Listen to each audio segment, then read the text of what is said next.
And joining us now on the debate, in Winnipeg, Manitoba, Peter Denton, historian at Royal Military College. In Cold Spring, New York, via Skype, John Horgan, science writer and blogger for The American Scientist. And joining us here in studio, Randall Hansen, professor of political science at the University of Toronto and the author of Fire and Fury, the Allied Bombing of Germany. And of course, we welcome back Georgetown University's Nancy Sherman, author of The Untold War. Welcome, Randall. Nice to have you back again. John, and to Peter in Winnipeg, nice to have you on the program tonight as well. Randall, let me get you into this to start with here. We're almost a full decade removed now from 9/11, which is perhaps, I guess, the best example in our, I guess, most people's watching this lifetime of the collective desire for revenge. George W. Bush talked about smoking them out of their caves and wanting Osama dead or alive, that kind of thing.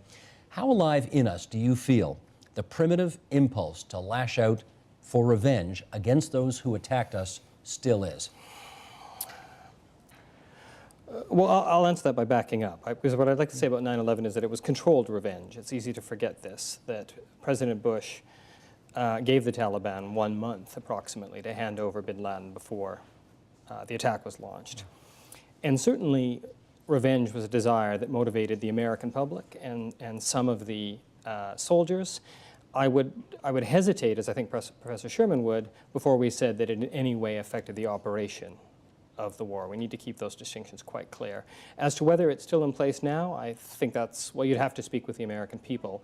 And I think we'd have a varied picture. Clearly, at this number of years on, it's 10 going years to be... later, it may not be so strong. Absolutely. Almost 10 years later. On the other hand, if people's families were involved, it might well be equally strong. I think it's very hard to generalize. Sure. Peter Denton, how about you on that? How alive is this primitive impulse in us still to seek revenge for attacks that took place 9 years ago?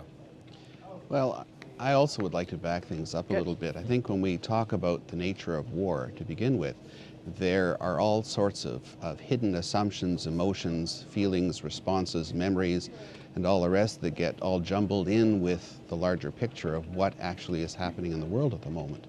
And so I would hope that 9 years after the fact that some of the sort of instinctive reactions that Nancy was talking about have faded somewhat.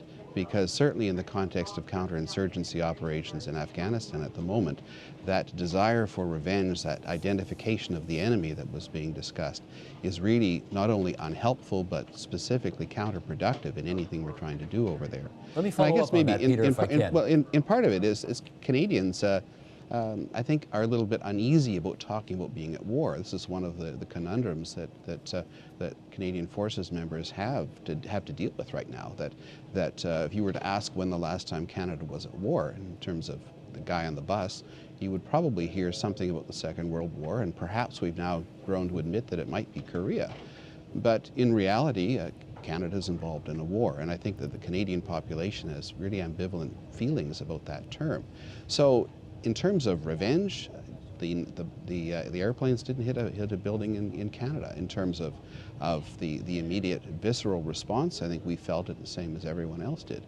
But we live in a world where we simply cannot afford to have more than a transitory concept of the enemy, because the person that we label or identify or attack as the enemy right now is tomorrow the person that we're trying to negotiate some sort of a settlement or some sort of conclusion to prevent the whole thing from spiraling out of control. Well, that is true. Okay, John, you come in on this then, if you would. How base are our responses when we are attacked?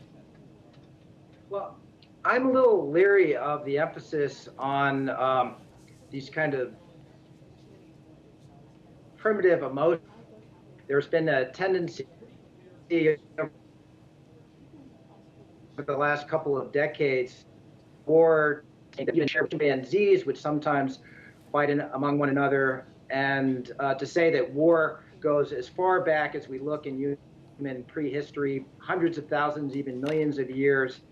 And the implication is that war might be inevitable, that we might never be able to get past these emotional responses, whether it's for vengeance or malice or greed.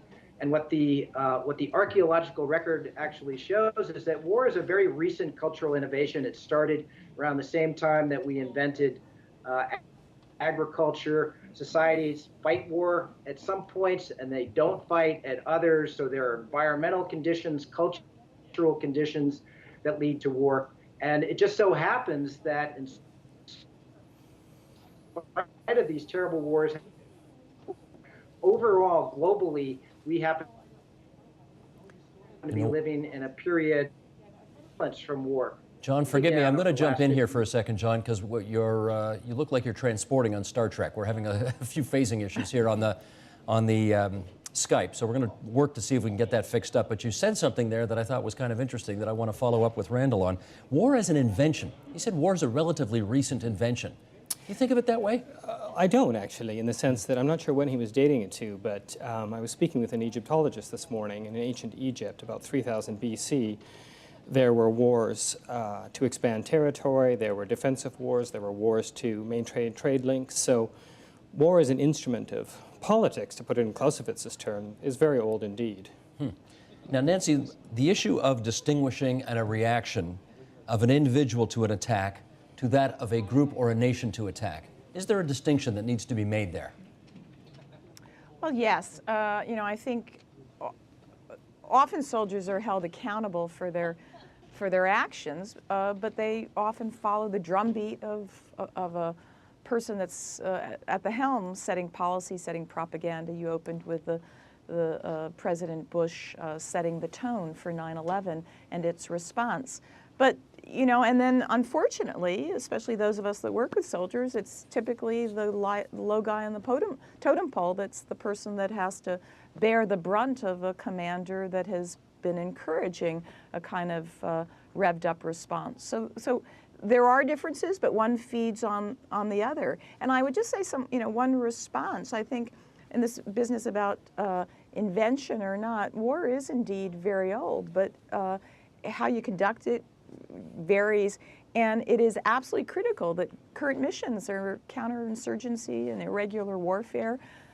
Revenge has to be really, really restrained, because most of the work is persuasion and armed social workers, civil affairs work in getting civilians on your side, and often having to compromise your protection of your own troops. Well, let me follow up with Peter on that, because Peter, I think one of your jobs is to teach history to soldiers.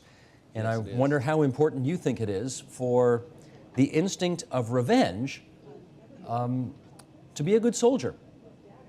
Well, I think that if I were to ask my students that specific question, they would say that it has no part of what they're doing, that they are trained to do a job, that they are trained to work efficiently together as a team, they are trained to follow orders and to follow the rules of engagement. And would that be an honest answer? And that would be an honest answer, because I have students who have gone through 3 and heading into their 4th rotation in Afghanistan. On the front lines, I have students there right now. And the issue for them is, how do we go about doing what we have to do the best way possible in order not to have some kind of elimination of the enemy mentality, but in order to create the conditions into which peace or some kind of stability might in some way appear or emerge or be brought about. And so I think that any commander who tries to rely on the feeling of revenge in the field automatically loses control of the troops in a way that is catastrophic. And I think that if I could chime in and agree with John, at least what he was trying to say there before he transported, the issue for me as an historian is that what we mean by war has shifted so many different ways over time and continues to. If we listen just to the conversation we've had so far, I could probably identify half a dozen different perspectives that we all sum up with the word war. It's kind of like the Inuit word for snow, that there are many, many different shades of meaning there, and unless we're very clear about what we mean in our day and age, we run the risk of talking at cross purposes. War is a rational exercise that people have deliberately engaged in. However, if it starts out of an impulse of lashing back or retaliation, it is very quickly transformed into something where we are cold, calculated, deliberate, logical, rational. We reason through to the conclusion that we want. Whether everybody agrees with that logic or that reason or thinks it's appropriate, that's another story. But it's an intentional choice. And when we look at history and we see the unintended consequences of those intentional choices, things like the Great War in 1914, where 4 empires disappeared by the end of it, we need to really stop and think seriously about what our goals and our expectations are of an outcome. Well, I'm going to take Otherwise, you it to the will be next something war. that we don't want. Hang on, Randall, I'm going to take you to the next war, because this is what you wrote about. your book, Fire and Fury. It's about the Allied bombing of Germany in World War II, the firebombing of Dresden, which over, I guess, a 2 or 3 day period in February of 1945 resulted in, I guess, some wild estimates of casualties, but let's say 25,000 or something like that. Okay. You know, okay, there was the thinking at the time, and now there is the thinking 65 years later about what it looks like. 65 years later, it sure looks like it was revenge by the Allies on what the Nazis did. Is that what your interpretation would be? No, it wasn't. It wasn't at all. And here's where I agree with Peter. Though I was deeply critical of the area bombing campaign and of Sir Arthur Harris, Commander-in-Chief of Bomber Command, there is not a shred of evidence which suggests that the air war over Germany was motivated by revenge. It was motivated by a theory of war which I think was incorrect, but one which was rationally applied. So I think revenge had something to do with, of course, the British rallying behind the RAF, quite understandably, but in terms of the execution of the area war, revenge had nothing to do with it. I do think, to Peter's last point, though, he's right about that wars spin out of control. And that happened towards the end of the air war for reasons which aren't quite clear. It became more brutalized. One city after another was knocked off. And we look back at decades on and say, how did that happen exactly? But that's more to do with the mechanics of a war than revenge. Do you think if you were 30 years older, you'd have a different view on this? If I were a vet, yeah. You mean? Yeah. The vets don't all speak with one voice. When you talk to them about this, what's striking is that few of them, even at the time, felt they were motivated by revenge, and unless they had lost a family member, basically. Most of them thought they were asked to do a job that had to be done.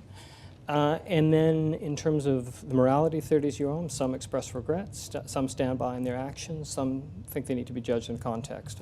If you were German, would you have a different view on whether this was revenge or not? Again, I'd have to say I talked to many civilians, and it varied. Certainly some of them felt it was revenge. Some felt they had it coming because of Coventry in London, and some thought the British were just misguided. So there's a variety of perspectives. John, can I get you to weigh in on that, the issue of whether or not the firebombing of Dresden seemed to be, as some, I guess, historians have interpreted it, revenge desired by the Allies against the Axis? Well, what seems to happen in lots of wars, not all of them, of atrocities on both sides. Once the war begins, then soldiers on one side are suffering all sorts of harm at the hands of the soldiers on the other side, and reprisals almost inevitably take place, and there's a gradual escalation. Many of the Germans saw the bombing of Dresden and other large population centers in that context. One thing I want to remind your listeners of is that civilization, in a way, is all about trying to suppress the instinct toward revenge and replace it with rules of law. So if you have a murder, if somebody hurts somebody, if a stranger hurts somebody in my family, of course I have an instinct, but that way leads, state intervenes and takes care of that person through this legal process that can happen at the international level. It's also happened remarkably in places like Rwanda, which had a civil war side and the early afterwards set up tribunals to help bring about reconciliation in which people confessed their crimes but weren't necessarily punished for it. Nancy, it sure doesn't sound like by that definition we're doing too well at removing revenge from the equation, though. At least not if I've read your book properly.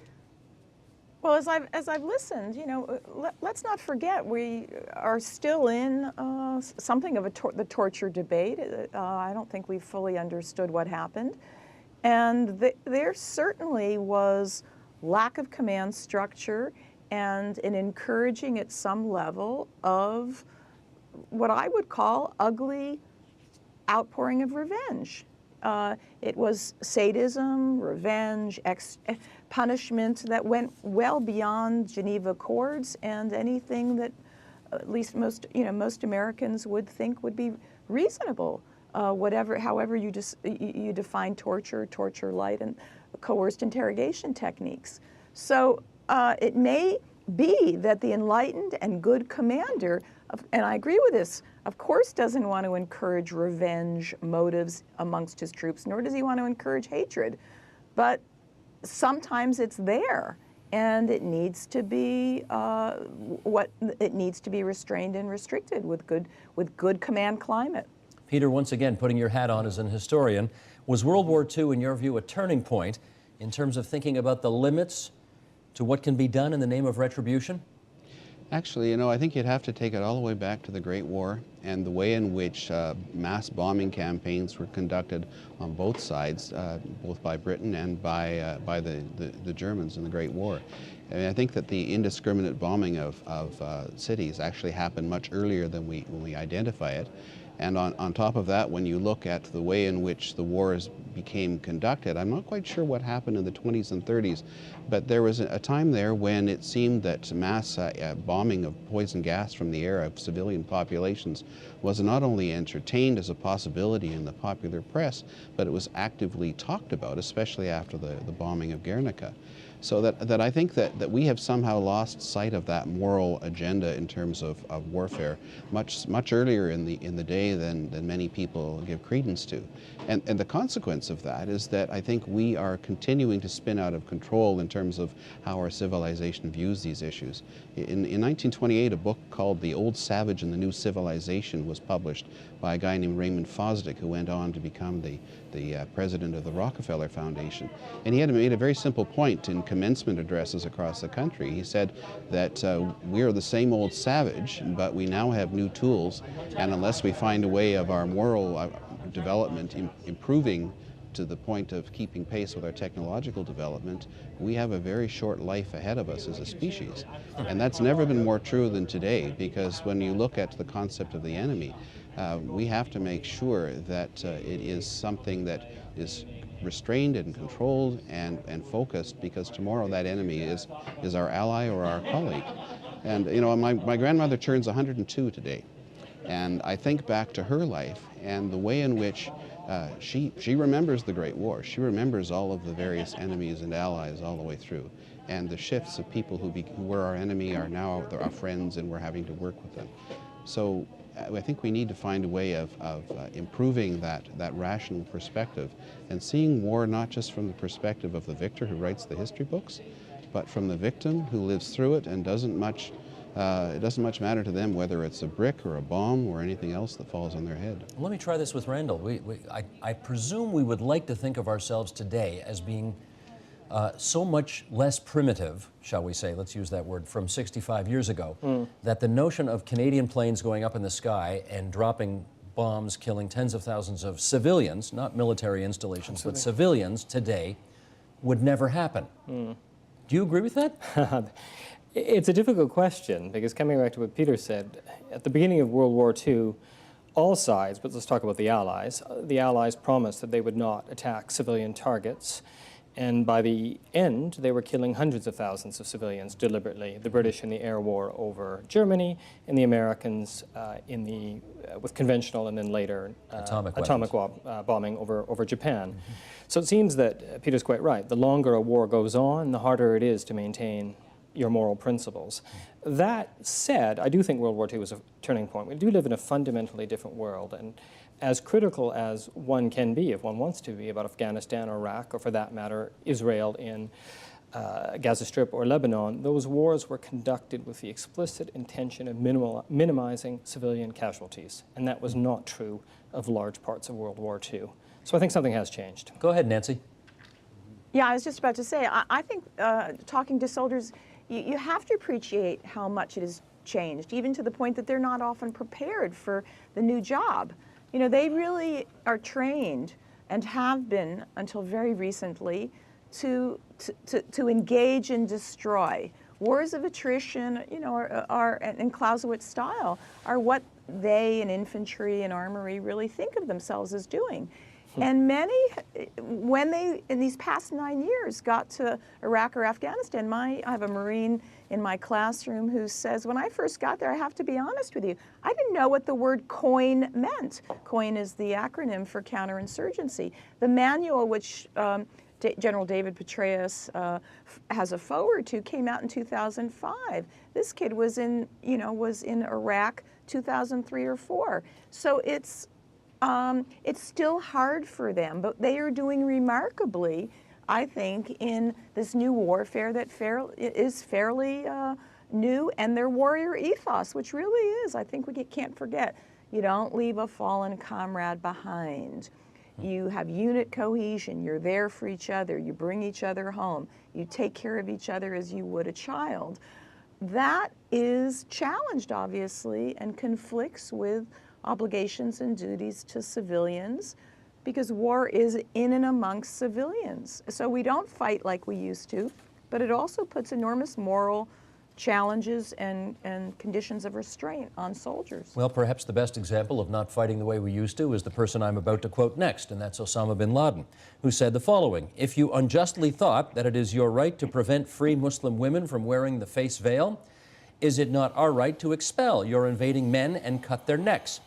It is a simple and clear equation. As you kill, you will be killed. As you capture, you will be captured. And as you threaten our security, your security will be threatened."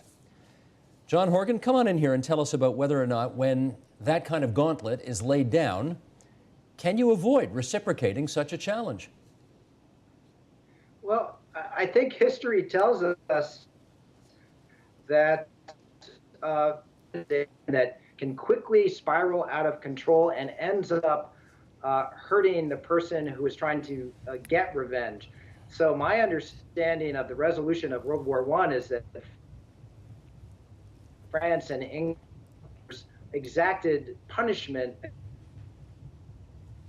against Germany, direct to Nazi Germany's wanting to get vengeance for what it saw as its maltreatment at the hands of the other European powers. I think that there was an element of revenge in the way that the United States lashed out after 9/11, invaded Afghanistan, which clearly did play some role in the 9/11 bombings, but also against Iraq, which clearly played no role in those bombings. And I would say that the consequences of those two invasions have been disastrous for the United States and its own people and its relations with the rest of the world. So once again, I think we need to learn from civilization and history that we have to come up with a cool way of dealing with these conflicts, and especially committing ourselves to further reprisals in some of these conflicts and leading to no seeming possible resolution. That's what it looks like in the case of the Middle East now. Just one way out of that spiral. You know, I got to tell you, technology is a crazy thing, because on this program last night, we came from Stockholm, Sweden via Skype, and it was a perfectly clear line and wonderful. And you are a hop, skip, and a jump, John, away from us, maybe a few hours away in upstate New York, and unfortunately, we haven't got as sweet a line in, but we're trying to hang in there, so thank you for hanging in there for us as well. Follow up on this, if you would, Randall, that whole issue. Once bin Laden said, "We're coming after you. You know, you want to do this to us, we're going to do this to you." You know, are all bets off at that point? You can't really turn the other cheek now, can you? Well, it depends what he does. I mean, I think we can ignore bin Laden and what he says. My own view in this is we shouldn't conduct our policy in a way to provoke or, frankly, to appease the Islamists in the world. We were told that once President Obama was elected, this would set a signal of how tolerant America was towards Muslims, and all would change. Well, nothing has changed. So we conduct our policy based on our interests, and there I would distinguish between Afghanistan, which seemed to me an absolutely necessary war. You can't take an attack which kills thousands of your own citizens and not retaliate, distinguish between that on the one hand and Iraq on the other, which was elective. So I think, again, we have to have a very differentiated conversation about particular wars. Let me get the philosopher in here at this point, and that is there a philosophically sound counter-argument, Nancy, to the one that bin Laden was making in that quote I said a few minutes ago? You know, I think there's a distinction that has to be made between resort to war and the individual conduct of a soldier. There may be an engagement in war, and then soldiers themselves need to be restrained in their individual behavior and conduct so that they don't commit crimes and atrocities. And that goes to very much to the heart of bin Laden, the heart of his remarks. This certainly will rev up troops, but it's precisely rules of engagement that are required to restrain their activities and to realize that they fight on different terms with a different sensibility about what is just in war. That's hard, it's challenging, but many troops in uniform would say that's why we're professionals. I think I do agree when it's said that it takes a lot to train soldiers to conduct themselves professionally. And part of it is knowing how hard it is to restrain some of these brutal emotions. Peter Denton, I'd be curious, when you talk to a freshman class of soldiers, would-be soldiers, I guess, at this point, because they're not quite soldiers yet, and you start... No, I actually teach in the Officer Professional Oh, program. you do? So All right. These are senior officers. I take it back then. When you look at these, I presume, fairly young people on their first day of class, as you look in their eyes, how much do you think revenge motivates them for joining the service, wanting to pick up a rifle, wanting to go overseas and go to Afghanistan? How does it play in there? I don't think it plays at all. I don't think it plays at all. And I think that, to go back to your comment about your quotation from Osama bin Laden, no one responds intelligently to a playground bully uttering threats. If you take that first swing because they've made you mad, you're guaranteed to be out of position and in trouble.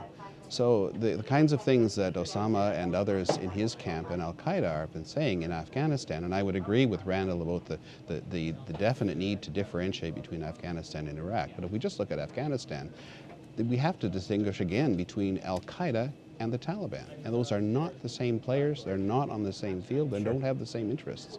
So we don't play into that game. And in fact, in the Canadian Forces, when we train people, we think in terms of the strategic corporal, the person who's not this high-ranking officer, but the guy on the front line who may be making the decisions in full view of the CNN cameras or whatever, that or the TVO cameras, that what's going on here is going to be broadcast around the world. So this doesn't play in what they think about at all. And certainly the senior officers that I'm teaching, this is a course on technology and warfare for lieutenants, captains, and up usually.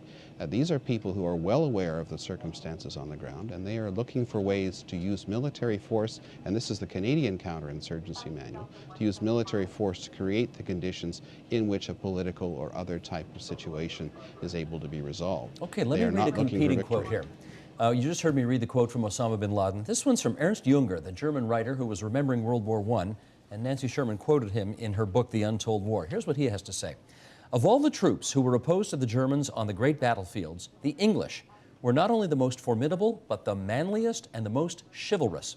I rejoice, therefore, Junger says, I rejoice to have an opportunity of expressing in time of peace the sincere admiration which I never failed to make clear during the war whenever I came across a wounded man or a prisoner belonging to the British forces. Now, Randall, you would never hear that kind of respect for your enemy expressed today, right? What's changed? Well, of course, that respect was expressed after the war. It was after the war. So I think we have to wait till a conflict is over and the emotions which inevitably run very high within a conflict have subsided, and then pose the question. All I can say is that that is in no sense atypical. I spoke to many veterans of the air war on both the German and the Allied side, and no one expressed anything but respect for the other side. So that actually that strikes me as sort of a typical soldierly sentiment. Nancy, what do you think has changed? Again, if that comment may have been reflective of one person's view 65 years ago, you'd never hear it today. Well, I think you hear it to some extent, but I think what's hard is we've been saying the enemy changes, the enemy shifts, you're not sure who it is. It's not just at the level of a state, I think of it at the level of the individual. And the enemy deliberately shifts. They often don't wear uniform. They often are posing as civilians. They may be civilians by day, but enemies by night. And that's very hard for a soldier. And they get angry at having to fight an enemy who isn't clearly uniformed as an enemy, or who takes the who is being shielded by civilians. So part of the lack of chivalry, or the lack of generous sometimes in the spirit of our troops comes from the fact that they do feel challenged by playing by rules that aren't the ones they would want to play with or do play with. So let me get John Horgan to weigh in on that. That's part of what's changed. John, why don't you weigh in on that? Nancy's right insofar as there are numerous soldiers that countries are at war with today, and those soldiers don't wear uniforms. You think of Hamas or Hezbollah or the Taliban, for that matter. They don't wear the traditional uniform in the sense of the two sides in World War II. Can you respect a soldier who doesn't wear a uniform? Well, actually, I want to go back to the comment you just made, a remarkable comment about a German veteran of, I guess it was World War I, who was expressing respect for British. Remember, this is the white European expressing admiration for another white European. I suspect that you wouldn't get as many sentiments like that if you have Americans talking about the Japanese, for example, where there is a greater racial divide. I think that racial divide is a very, very important factor, whether or not the enemy is wearing a uniform in Afghanistan and Iraq. Now, moving things in the other direction, you have global media now that are, I think, in some ways helping us recognize our commonalities, and you also have global problems like kind of all addressing together. So going back to the point I made earlier about this period of a decline and war casualties we're in, I'm hoping, not to sound like a completely naive sentimental optimist here, I'm hoping, though, that we're in a period where we really are recognizing our commonalities more than ever, and that is leading to this decline in violence that we're seeing. Peter, get us inside the heads of those officer corps that you're teaching history to. Do you think they respect an enemy that doesn't wear a uniform? I think they have to come to terms with the fact that the enemy changes from day to day, and that an enemy is not who you are, it's what you do. And so that they don't have the luxury of being able to see the objectified industrial age combatant of the other side, because I think we're entering into a time in history when that type of industrial warfare is not only passé, but it is completely out of our consciousness in terms of how things work in the world. When you look at war from the perspective not of the combatants but of the victims, and when you consider what else is going on in the world apart from the people who put on a uniform, we are dealing with a period in time where whatever the official combat statistics are of casualties, where millions of people die every year as a direct consequence of the type of warfare, economic and other types of warfare in which we as a society, global society, are engaged. So it's a much more confusing picture than that, and I think that the uniform is actually a bit of a relief if you can identify somebody in a uniform. But these days you have someone in your sights you have to send away for approval to fire on someone and hope that it gets there in time before they shoot back, not knowing what your role is going to be. Except that the next day you're invited to a shura and you have to sit down and have tea with everybody. And I think, it really confuses the whole picture in a way that requires much more on the part of our political leaders in terms of the kinds of choices they make. I would say that my students are doing their duty. They see that they are doing things to make the world a better place, and they have articulated that in many ways. But they really wish, and they really hope, that the government that puts them in harm's way knows what it's doing, has a goal in mind, is aiming at an objective that they were willing to, if necessary, lay down their lives to attain. Okay, I've got about 3 minutes. Sorry, I'm going to jump in here because I'm down to my last 3 minutes here. And actually, this is the last 3 minutes of what has been a week long of programs, our week of war, as we celebrate Remembrance Week, or we observe Remembrance Week, as it's become now in Canada, an entire week where we pay attention to issues surrounding war. And here's the last question I want to ask. Go ahead, get us started on this, Randall. 2 decades after the end of the Soviet Union, the end of history, the peace dividend is coming, all of that kind of stuff. Clearly, it hasn't quite worked out that way. Is it reasonable to think that conflict and enemies are always going to be with us, and the only thing we're going to be talking about in the future is the different ways in which we're fighting war? But war is always going to be with us. Yeah, a quick glance of history, I'd have to say I agree with that. I mean, I think we had a fairly peaceful period in the 1990s, though there was, of course, Yugoslavia, former Yugoslavia, a fairly peaceful period in the 1990s, followed by a much more violent decade thereafter. I think what seems to have changed is that a more traditional picture of a state-to-state, army-to-army war now seems to have really, it's not gone, but as Peter said, the picture is much more complicated, and we're fighting much more difficult wars. How about that? Nancy, how would you like to weigh in on that? I think that's right. I think it's military engagement that's mixed with, as I said, sort of state building, stability operations, and a very much more complex, multifaceted policing mixed with war-fighting role for soldiers. And I would say in the midst of that, wars may continue, but I think there's room for individual pacifists as well as selective conscientious objection on the part of individual soldiers who cannot take an order to fight a specific war because they believe that specific war is unjust. John, is the only change we're going to see going forward the way we fight war, but war is here, it always has been, it always will be? Absolutely not. I'm an optimist. I think that we are at the beginning of the end of traditional international war, that civil wars and insurgencies, as John Mueller calls the remnants of war, I think even those will start to decline eventually, and we will see the end of all war by the end of the century if people believe such a thing is possible. Peter Denton, we've got a minute left. You get it. Well, I hope that that it doesn't continue, because we as a civilization simply cannot afford to live in a world where war is going to be an ongoing reality, because war will have always more consequences and unforeseen consequences, and there are literally no boundaries left in terms of what determines the end of a total war. The only thing we can be sure of at the end of the day is that there will be victims and there will be total devastation, but the concept that there is actually victory possible in any type of a war in the 21st century reflects a view of life, the universe, and everything, which is mind-bogglingly, if I can use that word, it's numbing.